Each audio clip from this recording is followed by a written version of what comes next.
Assalamualaikum warahmatullahi wabarakatuh. Alhamdulillahi rabbil alamin wa bihi nasta'inu ala umurid dunya waddin.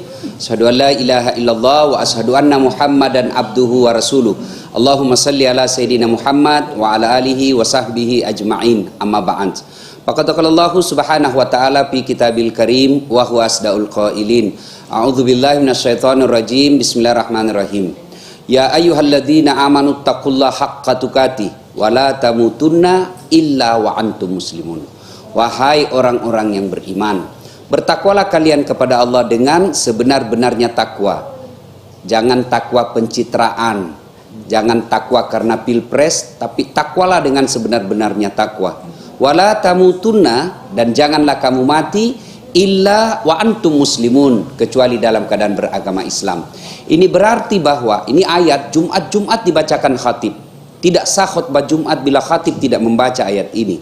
Dan rasa-rasanya ayat ini sangat sulit diterima akal sehat. Ya, coba lihat.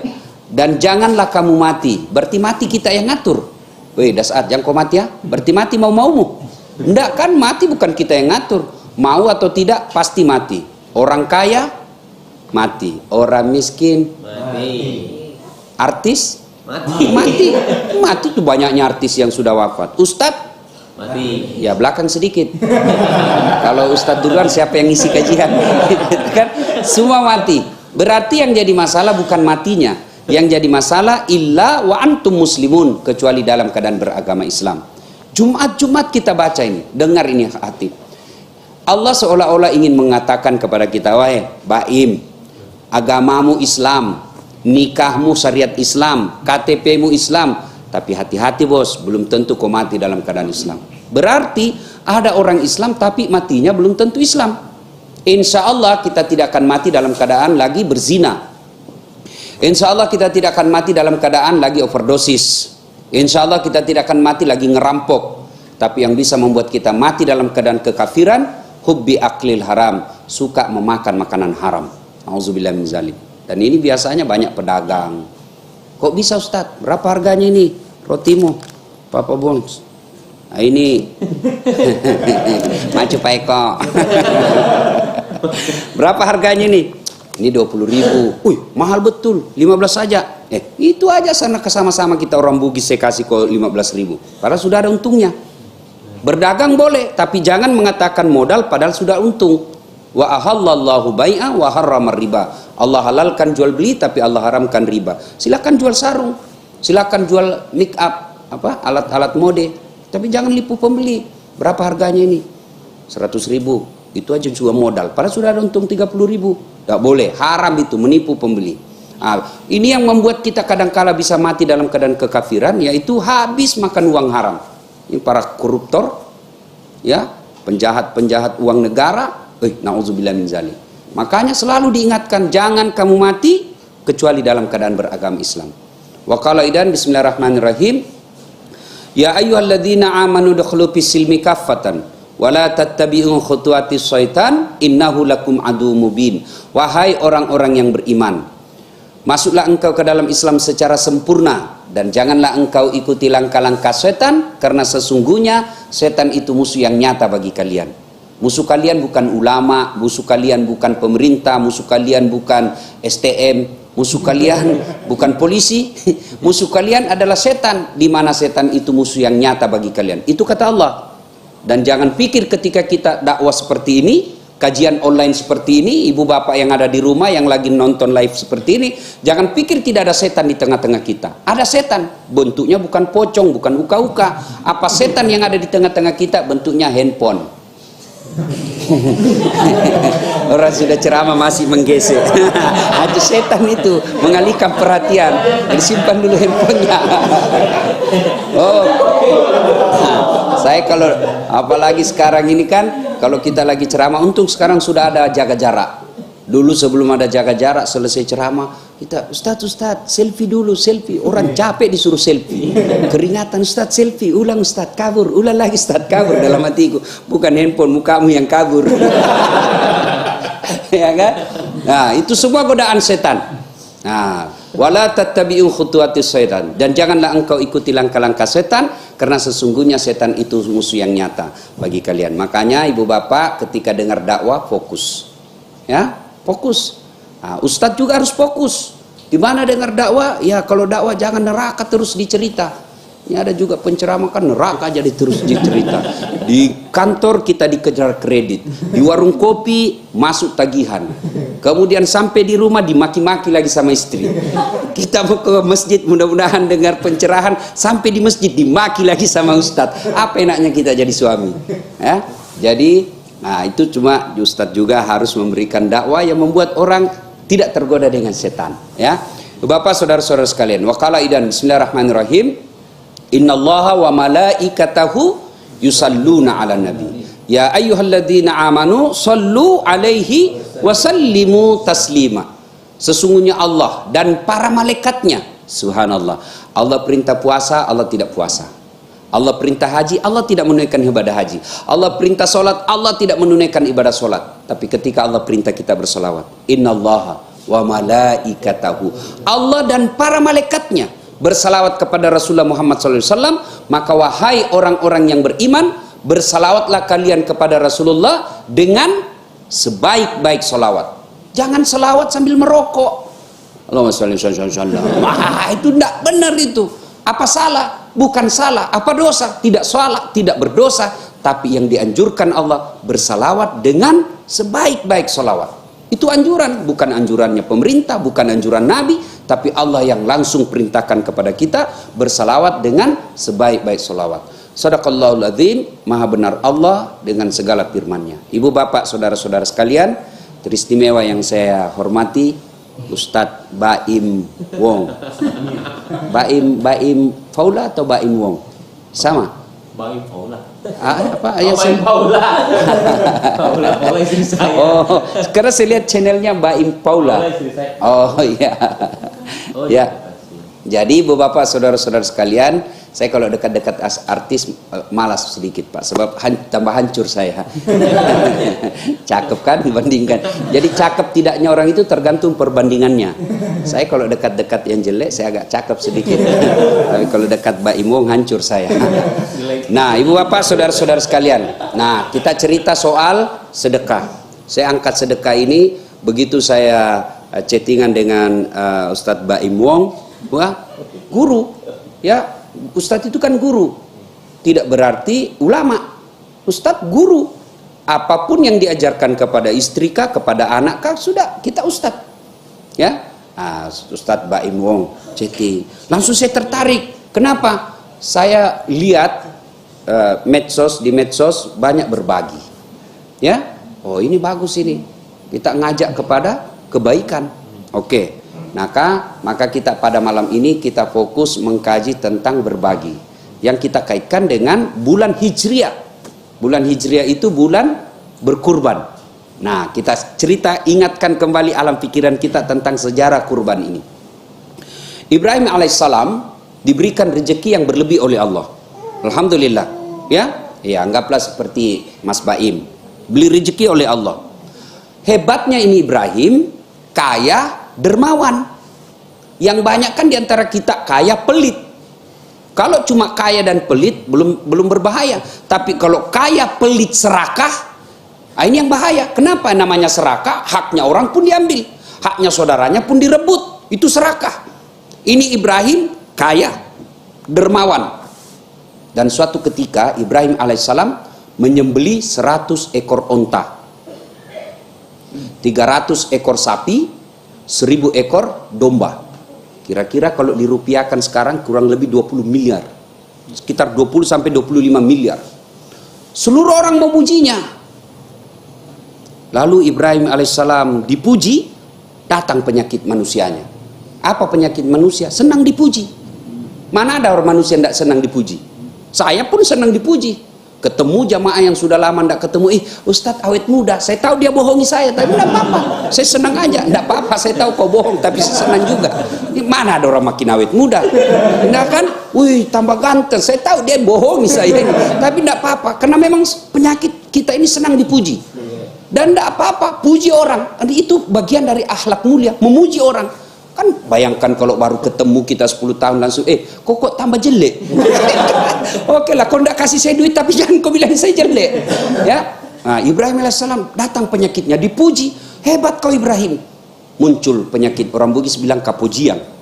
Ya, lalu dia bilang, Ibrahim, kecil mas bro, ini binatang. Andai ada anakku juga kupotong. Kau lepasan ngomong, karena waktu itu memang Ibrahim belum punya anak. Sama anggota DPR toh. Pilih saya bos. Kalau kau pilih saya, ini nomor HP saya, telepon 24 jam. Begitu terpilih, dia ganti nomor HP-nya. Nah, Ibrahim alaihissalam berkata, ini tidak seberapa. Andai saja anakku pun saya sembelih. Karena waktu itu belum punya anak.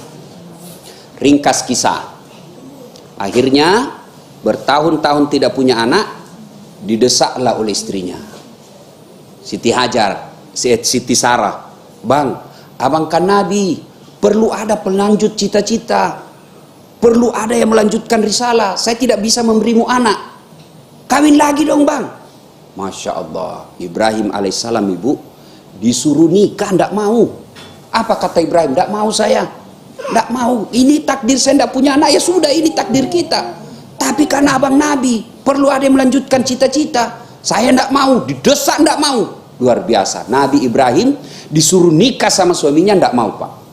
Kita sebagian dilarang nikah, sembunyi-sembunyi, Fred.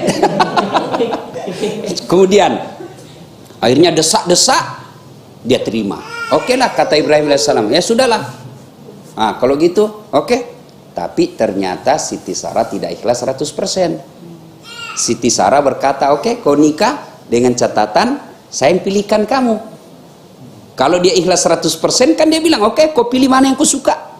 Itu ikhlas 100%. Tapi ini ikhlasnya cuma 95%. Kalau kau menikah, oke, saya pilihkan kamu. Kata Ibrahim, oke, kau pilihkan saya. Siapa? Tidak usah jauh-jauh, itu aja pembantu kita. Siapa? Siti Sarah, Siti Hajar. Siti Hajar, budak yang kemudian dimerdekakan. Beda bu, perlu paham, beda pembantu, beda budak. Kalau pembantu itu dia punya hak, tiap bulan harus digaji, ada BPJS-nya, harus di 94, dan namanya budak hak milik. Hak milik itu ya seperti air ini, merek Fit.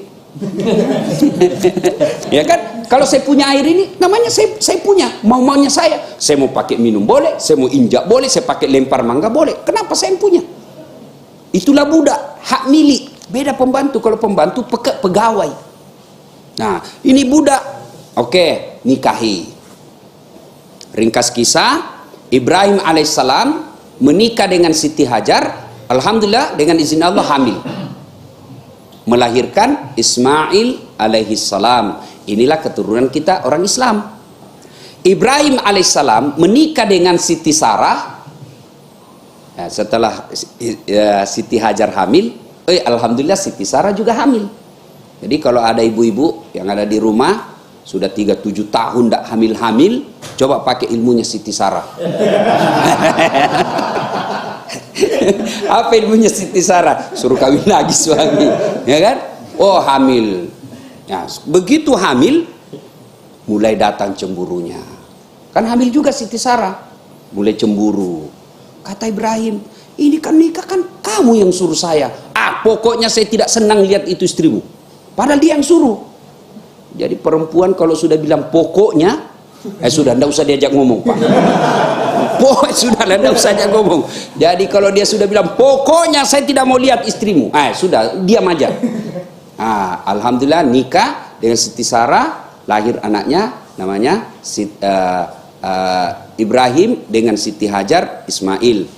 Ishak, Ibrahim dengan Siti Sarah lahir Ishak. Inilah keturunan bangsa Yahudi. Nah, kemudian ringkas kisah. Ketika usia kecil, ya kira-kira seperti si siapa ini? Anak Ibrahim Ismail seusia seperti ini, turun perintah Allah. Ibrahim, kau tinggalkan itu kampungmu. Kemana? Kau ikuti saja. Jalan kau menuju ke satu tempat. Kemana? Ikuti aja. Kemana? Kata Ibrahim alaihissalam kepada istrinya Siti Hajar, bawa itu, kita jalan. Kemana? Saya juga tidak tahu, ini perintah Allah. Sudah, bawa jalan. Begitu tiba, suatu tumpukan batu. Allah kemudian berfirman lagi, Ibrahim, kau simpan anak dan istrimu Siti Hajar dan Ismail di tumpukan batu itu. Tumpukan batu. Kau pergilah ke suatu kota namanya Hijaz. Ini Hijaz, Makkah sekarang.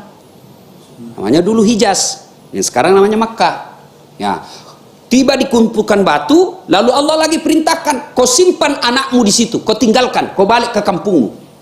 Bayangkan, tengah padang pasir, tidak ada satupun manusia, tidak ada tumbuhan. Allah perintahkan Ibrahim, kau simpan anakmu Ismail di situ dengan istrimu, kau balik ke kampungmu. Ibrahim alaihissalam diperintah, apa kata Ibrahim alaihissalam? Sami'na wa ata'na. Saya dengar dan saya laksanakan. Ibrahim tidak banyak bertanya, ya Allah, kenapa? Sempat Siti Hajar bertanya, kalau bahasa kami di Sulawesi Daeng, Mas, tega nian kau tinggalkan kami di sini. Kau lihatlah ini padang pasir, tidak ada pohon, tidak ada air, tidak ada sumber kehidupan. Kau lihat ini anakmu kecil, masa kau mau tinggal? Kata Ibrahim alaihissalam, saya pun tidak tega yang. Tapi jangan ketawa kalau ya. Tentu dalam hadis tidak ada. Ini bahasanya Ustadz Das'ad supaya enak-enak didengar kan. Kalau saya sangat kaku lidah saya berkata sayang. Akhirnya oke. Mendengar ini, kira-kira ibu-ibu kalau diperintah sama suami, kau tinggallah di situ, saya mau pergi dulu. Kira-kira ibu-ibu masih bisa ngamuk, protes. Tapi Siti Hajar tadinya bertanya dan tidak mau terima. Begitu, kenapa kau tinggalkan kami? Apa kata Ibrahim alaihissalam? Ini perintah Tuhan. Mendengar perintah Tuhan, Siti Hajar pun berkata, Sami'na wa ata'na. Saya dengar dan saya taati. Subhanallah. Nah, ini pelajaran pertama, ibu. Ketika suami menyampaikan itu perintah Allah, tidak usah banyak bicara. Ya, istri tidak boleh keluar rumah tanpa izin suami. Tidak usah tanya kenapa. Kok bisa? Perintah agama. Sudah, diam aja. Kalaupun diberikan penjelasan, alhamdulillah. Kalau suami tidak tahu agama, ya sudah, cari googling. Kenapa istri dilarang tinggal rumah? Keluar das atlatif. Jangan lupa like and share. Sudah. Nah, ini perlu saya jelaskan, ibu, ya. Kenapa seorang istri tidak boleh keluar rumah tanpa izin suami? Kenapa? Sebab dosa-dosanya istri ditanggung oleh suami. Kenapa suami tidak boleh, tidak harus minta izin ketika mau keluar sama istri? Bukan wajib, hanya pemberitahuan, anjuran saja. Kenapa? Karena dosanya suami tidak ditanggung sama istri. Istri harus, kenapa? Yuk jalan salah, kami suami yang masuk neraka. Beda istri. Suaminya tukang judi, suaminya rampok, suaminya pezina, istrinya soleha, tidak ada urusan. Kata Allah, ibu, kamu bagus agamamu, tadkhulul jannati bisalam, kau pilih di pintu surga mana kau mau masuk. Itu hebatnya jadi perempuan. Beda kami laki-laki, kami ulama, tapi istrinya tidak bagus agamanya, tidak sholat, tidak puasa Ramadan, tidak tahu bayar zakat, tukang gosip, pendengki, penggibah. Saya serius ini. Kan biasa penyakitnya perempuan kan tukang gibah, ya, penggosip. Ini kalau begini tuh dia, kalau kumpul-kumpul ibu begini kan, dia ndak gosip tapi dilihat mulai masuk di pintu, dilihatin tamu. Iya kan? Dia ndak cerita mulutnya, tapi dia orang Bugis bilang ndak kopi.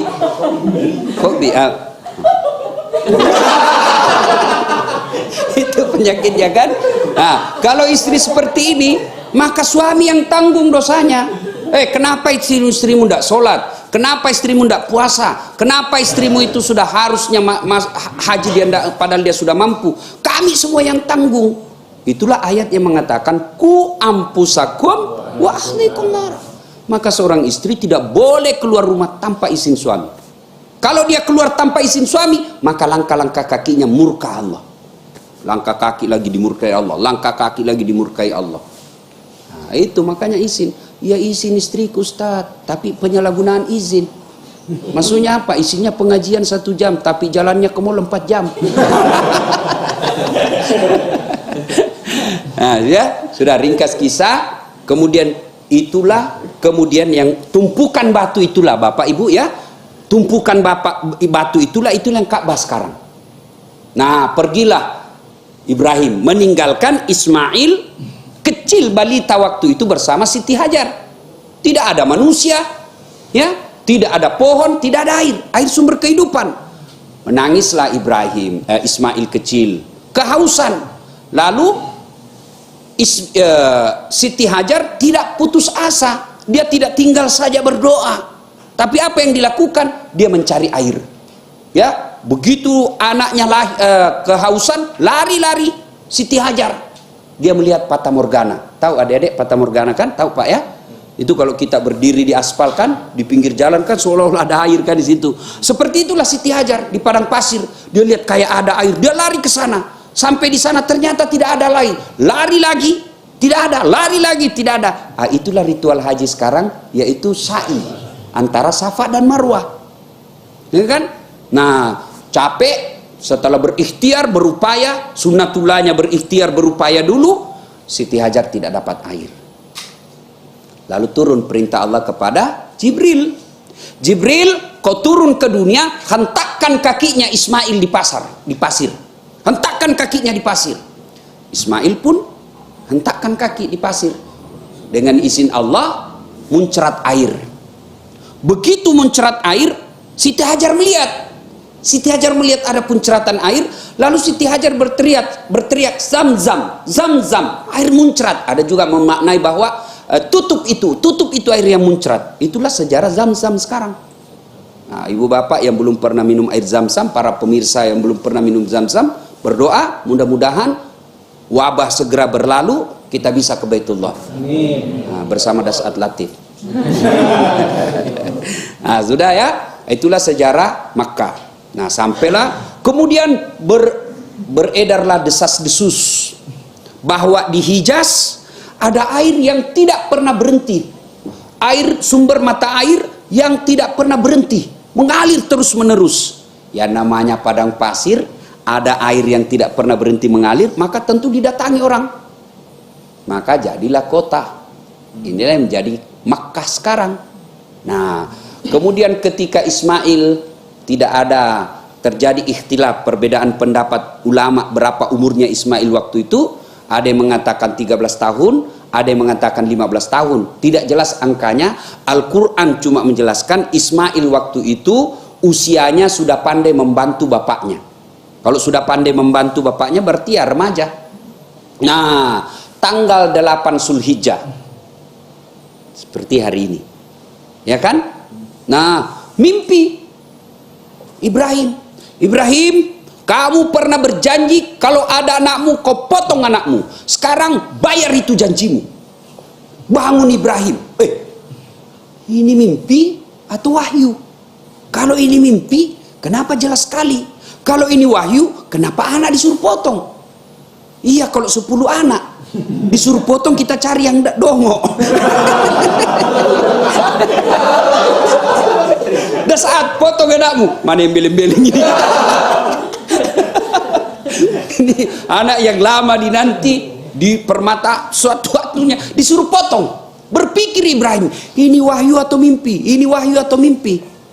Maka tanggal 8 Zulhijjah kita sekarang disebut hari Tarwiyah, yaitu hari berpikir-pikir. Ya kan? Nah, kemudian tanggal 9 Zulhijjah tidur lagi, mimpi lagi. Ibrahim, bayar itu nasarmu. Bangun Ibrahim. Ini bukan mimpi ini wahyu. Ibrahim tanggal 9 Zulhijjah, hai, kul yakin, ini bukan mimpi tapi perintah Allah. Maka kita sekarang ibu tanggal 9 Zulhijjah disebut hari Arafah atau hari mantapnya keyakinan kita. Nah, setelah itu diberitahukan tanggal 10 Zulhijjah, diberitahukanlah istrinya, sayangku, kan suruh Nabi itu romantis sama istri. Bapak-bapak contohlah ini Ibrahim, pulang panggil istri dengan sayang. Jangan seperti ada cerita wallahu alam benar atau tidak, sudah pensiun, setiap dia panggil istrinya selalu sayang. Sayangku, ada tamu. Sayangku, buka pintu. Sayangku, bikinkan teh. Didengarlah cucunya nih. Ih, kakek romantis betul. Setiap panggil nenek sayang, dia panggil cucu. Jangan kau ribut. Kenapa? Saya lupa namanya nenek.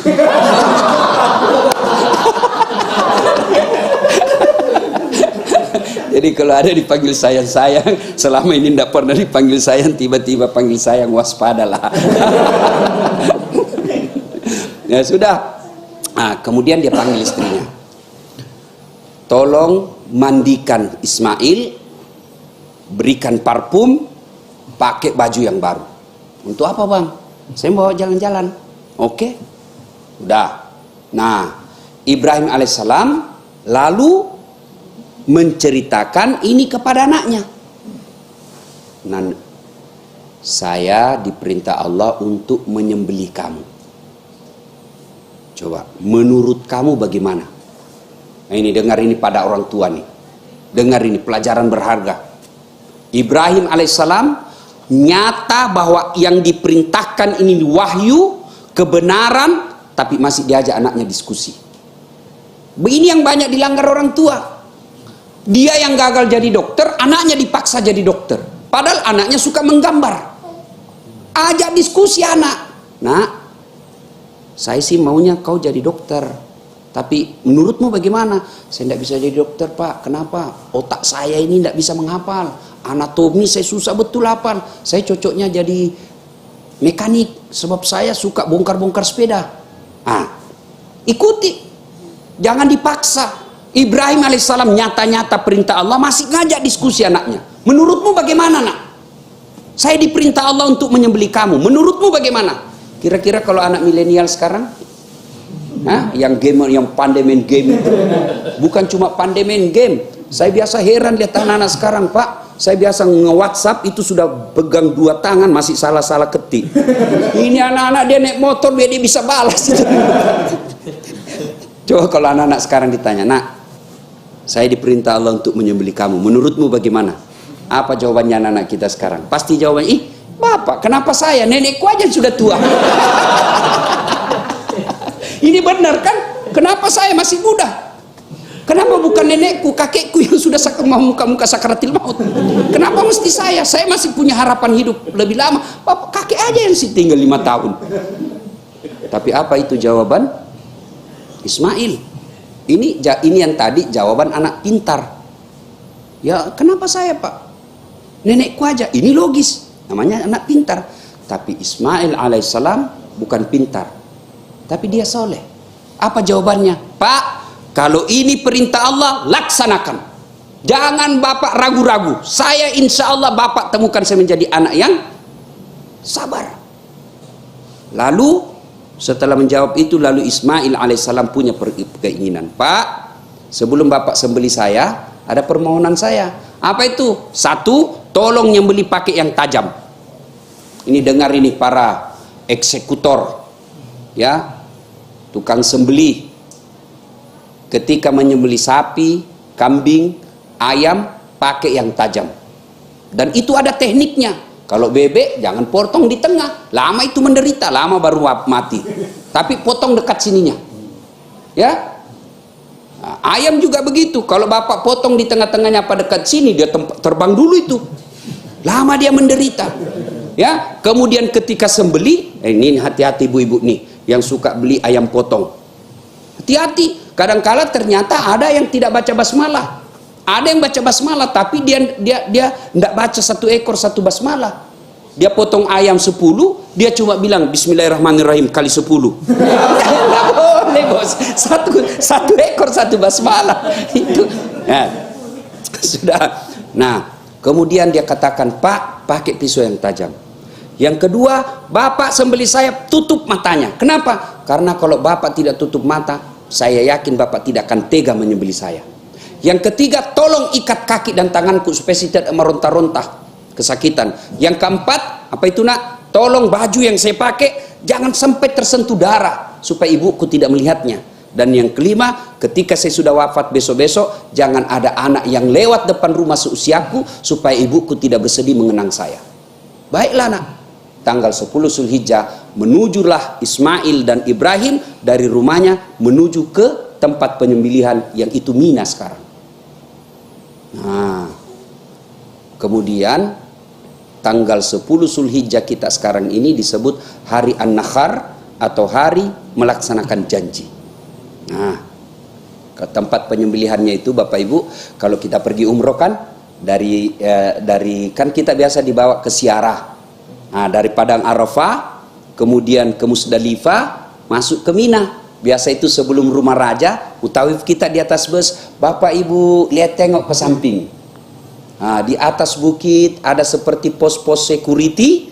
Nah, disitulah Ismail alaihissalam ingin disembelih oleh bapaknya. Nah, saya biasa juga, Bapak Ibu saudara-saudara sekalian, tengok ke kanan, ke kiri, sudah tengok jelaskan, lalu tengok, lihat ke depan, sebelah kanan, paling ujung, itulah sopir. Nah, sudah sampailah di tempat tersebut. Nah, diikatlah tangannya Ibrahim. Ada yang terlupa. Ketika perjalanan itu, buah setan kepanasan.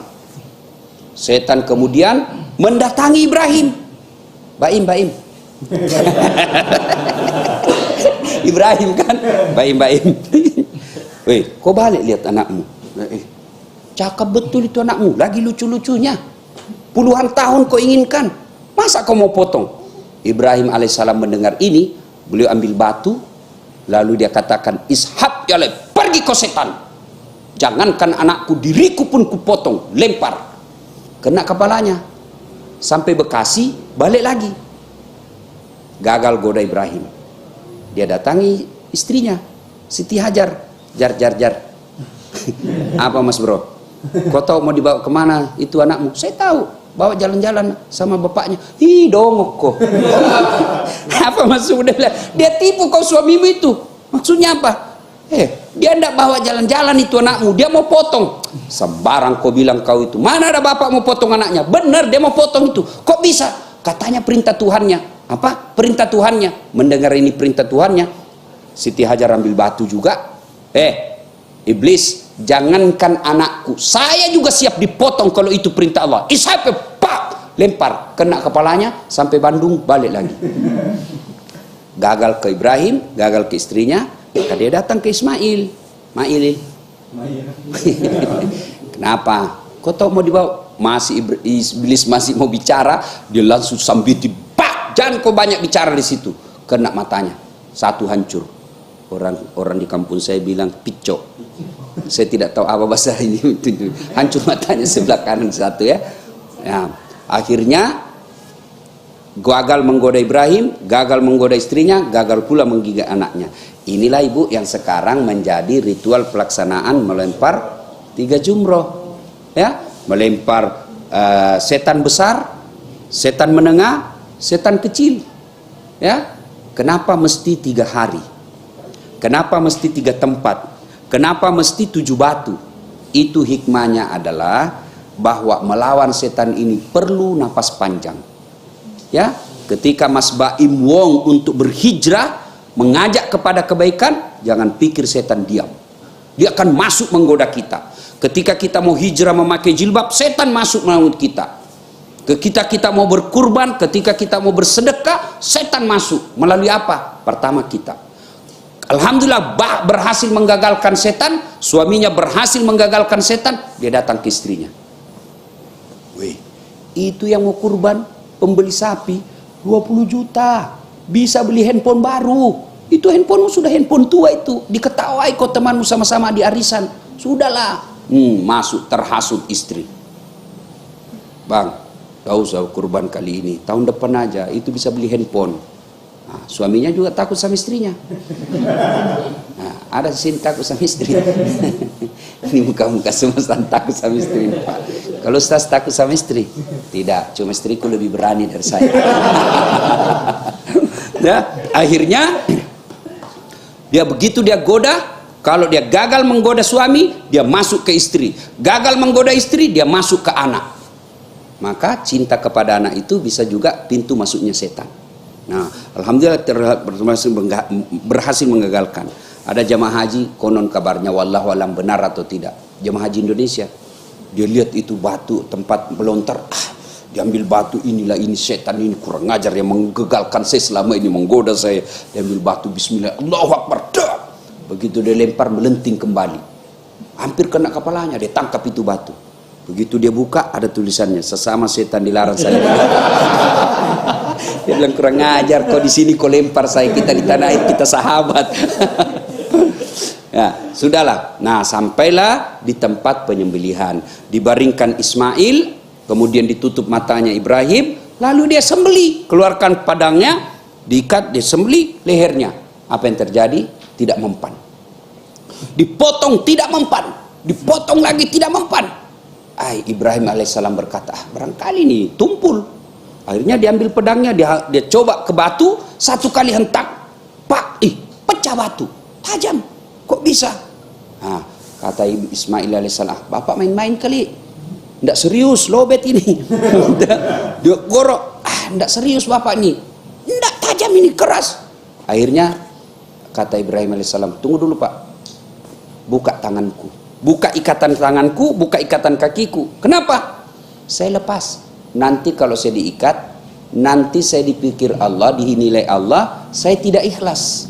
Tolong lepaskan ikatan tangan saya. Dilepaslah.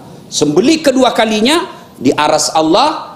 Allah perintahkan, ya, malaikat, kau turun, gantikan itu lehernya Ismail dengan domba yang pernah kibas, yang pernah dipersembahkan anaknya Adam ketika ingin menikah. Maharnya waktu itu. Bawa itu, gantikan.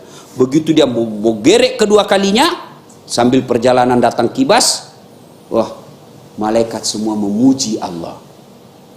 Allahu Akbar, Allahu Akbar, Allahu Akbar. Nah, itu kata malaikat. Nah, disambut, dilanjutkan oleh Ibrahim alaihissalam.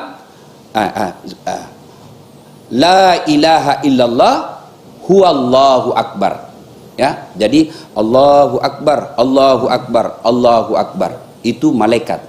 La ilaha illallah huwallahu akbar. Ibrahim alaihissalam. Lalu Ismail menyambutnya dengan kalimat Allahu Akbar walillahil ham. Itulah sejarah takbiran sekarang. Allahu Akbar, Allahu Akbar, Allahu Akbar. Malaikat. La ilaha illallah huwallahu akbar. Ibrahim alaihissalam. Allahu Akbar walillahil ham. Ismail alaihissalam. Inilah anjuran yang dianjurkan dibaca ketika dari rumah ke tempat lebaran. Dari rumah ke masjid, dari rumah ke lapangan. Tapi apakah itu yang dilakukan sekarang? Tidak. Begitu kita pergi pakai kudung, pakai apa? Selfie. OTW Idul Adha. Sudah itulah. Bukannya takbiran, update status. Sampai di masjid, alhamdulillah sudah sampai masjid. Sampai lagi update status, dia sholat sunnah, dia lagi. Alhamdulillah selesai 2 rakaat, beling-beling. Ya. Nah, sudah. Ketika itu Ibrahim alaihissalam kemudian digantikanlah lehernya Ismail dengan binatang kibas. Inilah sejarah dari penyembelihan kurban sekarang. Alhamdulillah, Allah tidak mewajibkan kita menyembelih anak. Yang Allah minta adalah menyembelih binatang kurban. Dan alhamdulillah sepertinya tidak ada orang bangkrut gara-gara berkurban. Sekarang kan saya tidak tahu di Jakarta. Di Makassar sekarang ini lagi tren sepeda. Wah, saya tidak masuk akal harga sepeda, Pak. Ada yang sampai 150 juta. Apa dilarang? Tidak dilarang. Tapi kalau Bapak tidak kurban, ya, mampu beli sepeda harga 150 juta, kurbannya kambing, beleng-beleng itu, Pak. Asli bodoh. Bapak sepeda belum tentu membawa amal. Kenapa? Bapak pergi sepeda lihat aurat. Sepeda membuat kita masuk neraka kalau kita lihat aurat. Tapi berkurban itulah yang hakul yakin, itulah hak kita yang tidak bisa diambil alih orang. Rumah mewah seperti rumahnya Mas Baimo belum tentu dia yang punya. Mati mendadak istri yang punya. Ayo. Istri meninggal, cantik meninggal, bagus mobil, bagus rumah, siapa yang punya? Tiba-tiba ibu meninggal. Maaf Pak Im. Belum, untung kalau tidak kawin lagi. Iya kan? Ayo, maka harta yang kita miliki ini 3 aja. Kata Nabi, 3 aja nih hartamu yang kau miliki. 1, yang habis kau sedekahkan. Ya? Pergi jalan-jalan tiba-tiba dapat petani yang miskin, kasih. Itulah yang tidak bisa diganggu gugat oleh saudara kita. Dan itu yang Allah ganti berkali-kali lipat. Coba Quran menjelaskan. Kau belanjakan hartamu di jalan agama Allah, ibaratnya bahasanya 1 biji tumbuh 7 bulir. 7 bulir itu 7 batang. Dan setiap batangnya mengandung 100 biji. Artinya sedekah 1 Allah ganti 700 kali lipat. Bukan 10 kali lipat, 700 kali lipat. Lalu kenapa saya miskin Ustaz? Karena bapak bermental miskin. Apa mental miskin? Minta terus. Modal, tidak mau bersedekah. Sedekah supaya bisa kaya. Jangan kaya baru bersedekah. Mana ada orang bangkrut gara-gara sedekah? Coba tunjukkan saya, ada enggak keluarga bapak ibu yang bangkrut gara-gara sedekah? Ustadz, itu pacik saya, paman saya, oh kaya sekali dia Ustadz, cuma karena rajin bantu orang dia jadi bangkrut. Enggak. Yang bangkrut gara-gara judi, narkoba, selingkuh. Itu bukan poligami ya, selingkuh. Ini ibu sensitif betul kalau kita cerita poligami. Ibu boleh tidak setuju poligami, tapi jangan menghina. Karena itu syariat. Boleh tidak setuju. Kata istri saya tidak ada urusan. Silahkan poligami, yang penting bukan suami saya. Dan itu jadi masalah saya. Dia bilang, iya ibu. Dia bilang, banyak jalan menuju surga. Memang banyak, tapi macet. Ini jalur tol. Ibu saya cerita di Makassar, ibu cerita-cerita. Ibu-ibu, dalam Al-Quran itu kan ada 4 tipe rumah tangga. 1, suaminya berislam, beriman, istrinya kafir. Nah, suaminya beriman, istrinya kafir. Siapa? Nabi Lut alaihissalam. Yang kedua, istrinya beriman, suaminya kafir. Siapa? Fir'aun laknatullah alaih. Yang ketiga, istrinya kafir, suaminya kafir. Siapa? Abu Lahab laknatullah alaih. Yang keempat, suaminya beriman, istrinya beriman. Siapa? Ibrahim alaihissalam. Kira-kira ibu-ibu pilih mana? Ibrahim alaihissalam. Tapi ingat, Ibrahim alaihissalam itu 2 istrinya.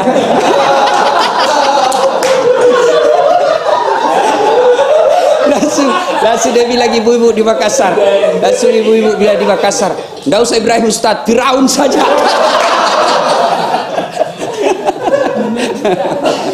Bapak saudara-saudara sekalian ya. Jadi jam bangkrut tidak ada karena kebaikan. Sedekahlah. Nah ibu-ibu nih, kalau ada masalah dalam rumah tangga, coba terapi sedekah. Terapi sedekah. Kan Nabi sudah informasikan, sittatu asyain tasidu fil umur. Ada 6 sifat yang membuat umurmu jadi panjang dan kau tertolak dari bencana. Apa dari 6 itu? Kata Nabi, 1 diantaranya as-sadaqatu, bersedekahlah. Bersedekah. Jadi ibu-ibu nih misalnya kan tidak mungkin kita bisa ngawasin suami kita 24 jam. Tidak mungkin kita bisa periksa terus HP-nya. Aman periksa HP, diperiksa yang dibawa, ternyata ada yang lain dia sembunyi. Tidak usah, serahkan kepada Allah. Dan jangan biasakan curhat di medsos. Saya biasanya ini saya lihat seleb-seleb sebagian, dia kan sering betul dia curhat di medsos, beleng-beleng. Apa kok curhat di medsos? Memangnya medsos mau bantu kamu? Ya Allah lindungi suamiku. Pret. Minta kepada Allah. Nggak usah cerita sama teman. Ustadz berat kalau nggak dicerita Ustadz. Siapa yang larang cerita? Cerita silakan, tapi kepada Allah. Cerita kepada teman, ember bocor. Jangan kau cerita ya. Ini kita saudara, ndak bakal bocor ini. Ini rahasia berdua. Demi Allah, ndak bakal rambai. Ini kita berdua. Sudah cerita dia. Jangan ngomong-ngomong. Ini rahasia berdua ya. Sudah dikasih tahu, dia kasih tahu tetangga. Ini tetangga dia pergi pula kasih tahu temannya. Akhirnya satu kampung tahu. Itu masih dari mulut ke mulut. Gimana yang update status? Update status di WhatsApp. teman WhatsAppnya 2000. Satu langsung 2000 yang tahu perkara rumah tangganya. Tak kusangka kau begitu. Ngapain curhat di medsos? Lebih ngadu kepada Allah. Saya sering kan curhat sama saya ibu-ibu, Ustaz begini. Saya direkam saja. Karena ibu-ibu kalau curhat dengar aja, dengar. Sudah dengar, saya bilang, Bu, saya ikut prihatin atas masalah ibu. Tapi Bu, saya bukan Allah, saya bukan pemberi hidayah, saya bukan pemberi petunjuk. Nah, tapi Allah Subhanahu wa taala yang memberi petunjuk, ya. Maka bagaimana caranya? Caranya adalah sampaikan curahan ibu. Nah, itu bedanya suami dengan laki-laki. Nah, suami tidak bergerak itu kalau jatuh. Itu bedanya suami. Makanya kenapa surga berada di bawah telapak kaki ibu, ya kan? Kalau kita suami, ya anakmu jatuh. Coba, saya kan sering lihat itu di pesawat. Kan kadang-kala itu ibu-ibu kasihan kalau nangis anaknya, kalau di pesawat kan sakit telinganya. Istri itu, kalau kita kan biasa gengsi. Kalau istri dia lari, dia bawa lari ke bawah lah ke cabin, di cabin jalan di lorong-lorong pesawat. Coba kalau suami langsung itu bedanya. Makanya kenapa Nabi mengatakan al jannatu tahta aqdamil ummahat, surga itu berada di bawah telapak kaki ibu. Lalu kenapa Nabi ketika ditanya, ya Rasulullah, setelah Allah dan Rasulnya siapa saya taati? Apa jawaban Nabi? Ibumu. Setelah itu siapa ya Rasul? Ibumu. Setelah itu siapa? Ibumu. Setelah itu siapa? Bapakmu. Ibu, bapak. Berarti 3 ibu 1 bapak. Ya salah paham lagi bapak. Nah, bersedekah. Ya, kembali kepada yang tadi curhat-curhat. Tidak usah curhat sama manusia. Sudah saya dengar curhatan, saya bilang, ibu, saya bukan pemberi hidayah. Saya hanya bisa mendengar ibu. Coba sampaikanlah curhatan hati ibu itu kepada Allah. Gimana caranya Ustaz? Ya sholat. Saya berdoa Ustaz. Berdoa tapi di Facebook. Sibuknya itu Tuhan mau baca statusmu. Di mana berdoa? Dalam sholat hajat. Berdoa saya tidak tahu Ustaz. Masa ibu tidak tahu berdoa? Apa yang ibu mau? Saya mau suamiku baik. Itulah doanya. Ya Allah berikan saya istri suami yang baik. Berdoa itu Bu, bukan pergi ke toko buku, beli buku, menghafal. Bukan, berdoa itu bukan menghafal. Nanti bingung malaikat. Belum lagi cara pengucapannya salah, ibu tidak tahu artinya. Berdoa itu curhat. Ya Allah, engkau sudah tahu apa yang ku mau, maka kabulkanlah ya Allah. Ya Allah, saya tidak tahu menyusun kata-kata, tapi kau sudah tahu dalam hatiku ya Allah. Itulah yang ku mau, berikan cepat ya Allah. Boleh. Daripada ibu bahasa Arab tidak tahu artinya, nanti bingung malaikat. Malaikat apa maksudnya ini? Dia mau supaya suaminya soleh tapi doa yang diminta doa minta hujan. Kan bingung kan? Maka tidak harus. Jadi sampaikan ketika ibu ada masalah, curhatlah. Curhatnya kepada Allah. Sudah itu lengkapi dengan tolak balas sedekah. Ya Allah, tidak mungkin saya bisa jaga suamiku 24 jam. Engkau yang maha menjaga ya Allah. Maka jagalah suami saya ya Allah. Ya Allah, ini ada duit saya 1 juta, saya bawa besok ke panti asuhan, tolak bala. Mudah-mudahan 1 juta itu Allah lindungi saya dari wanita jahat. Coba amalkan. Coba amalkan itu. Cuma yang jadi masalah kalau suaminya juga bangun sholat tengah malam. Ya dia sudah tahu rumusnya. Ya Allah capek sudah saya lihat istri saya ya Allah. Ngamuk-ngamuk aja kerjanya ya Allah. Ini ada duitku 1 juta ya Allah. Saya bawa tolak bala besok ya. Bingung malaikat. Yang mana doanya dikabulkan. Sedekahlah. Sedekah itu tolak bala. Maksudnya apa Ustaz? 2020 di Ramadan kemarin itu yang disebut Lailatul Qadar. Lailatul Qadar itu malam penentuan. Ditentukan apa yang terjadi. Setiap hamba 1 tahun yang akan datang. 2001 bulan 9 Allah sudah tulis di buku catatan saya bahwa dia tabrakan. Tapi karena saya bersedekah dan orang yang beri sedekah dia berdoa dan itu doanya fakir miskin itu makbul, doa orang teraniaya itu makbul. Ya Allah panjangkan umurnya das atlatif, ya Allah hindarkan dari segala mahal percaya. Akhirnya yang tadinya tabrakan di bulan 9 Allah cabut. Maka bersedekah. Nah, ada anak kita mau masuk universitas favorit, kita takut dia tidak lulus, tolak bala. Tidak lulus itu bencana buat kita, maka tolak bala dengan sedekah. Ustaz, susah betul itu anakku menghafal Ustaz, saya sudah doakan kok tidak bisa. Lengkapi dengan sedekah. bersedekahlah. Dan demi Allah, tidak ada orang yang membenci orang yang dermawan. Saya tanya ibu-ibu, senang suami yang pelit atau dermawan? Dermawan. Senang menantu yang pelit atau dermawan, Pak? Dermawan. Senang tetangga yang pelit atau dermawan? Dermawan. Demi Allah, tidak ada senang orang pelit. Bahkan orang pelit sekalipun tidak senang sama orang pelit. Belanjaan kok ke rumahnya pelit itu, padahal dia juga pelit. Maka bersedekahlah. Nah, Ramadan ini, bulan Zulhijjah ini, mari berkurban, Pak. Masih ada waktu. Masih ada waktu. Jangan sampai pembeli pulsa kita bisa beli pulsa setahun 1 juta, tidak bisa beli kambing. Jangan sampai kendaraan kita beratus-ratus juta harganya, sementara belum pernah seumur kita kurban 1 sapi. Nah, mudah-mudahan taklim kali ini menjadi iktibar buat kita untuk kembali menumbuhkan girah untuk berkurban. Bersyukur kepada Allah, bukan anak yang dikurbankan, tapi Allah hanya meminta binatang kurban kita. Nah, ibu bapak, saudara-saudara sekalian, ini saja tausiah kita pada taklim kita kali ini. Terima kasih atas waktu dan kesempatannya. Lebih dan kurangnya mohon dimaafkan. Assalamualaikum warahmatullahi wabarakatuh. Waalaikumsalam warahmatullahi wabarakatuh.